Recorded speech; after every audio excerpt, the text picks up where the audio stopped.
আমি তিনিদিনীয়া কাৰ্যসূচীৰে যোৱা বিগত কেইবাবছৰৰ পৰা আমি পালন কৰি আহিছোঁ।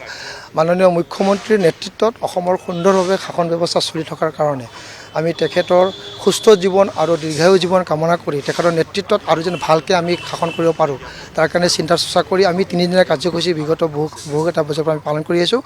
আজি ঠিক আমাৰ 30 তাৰিখে আমাৰ প্ৰতিটো ৱাৰ্ডত দুটাকৈ আমি ধৰ্মীয় অনুষ্ঠান চাফ চিকুণ কৰাৰ কাৰণে ব্যৱস্থা গ্ৰহণ কৰি স্বচ্ছতা কৰাৰ কাৰণে ব্যৱস্থা গ্ৰহণ কৰিছোঁ।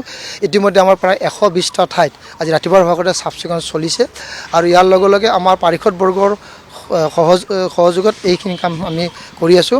আৰু ইয়াৰ লগে লগে আৰু বিভিন্ন ঠাইত আমাৰ গুৱাহাটীত যিখিনি আমাৰ মহান ব্যক্তিৰ যিসকল স্বাধীনতা সংগ্ৰামী হ'ব পাৰে, ডাঙৰ সাহিত্যিক হ'ব পাৰে, আমাৰ বিভিন্ন ঠাইৰ লগত বিভিন্ন বলিদানেৰে তেওঁলোকে অসমত কাম কৰাৰ ক্ষেত্ৰত আমাৰ দেশভক্ত তৰুণসকলৰ পাৰ্কো আছে।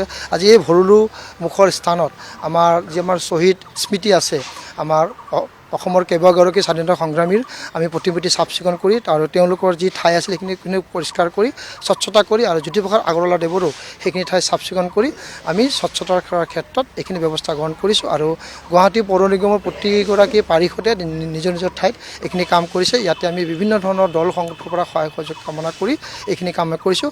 অহা কাইলৈ বিভিন্ন ধৰণৰ কাৰ্যসূচী আছে আৰু 1 তাৰিখে আমাৰ কেইবাটাও ৰাইজৰ সেৱাৰ কাৰ্যসূচী আমি গ্ৰহণ কৰিছোঁ।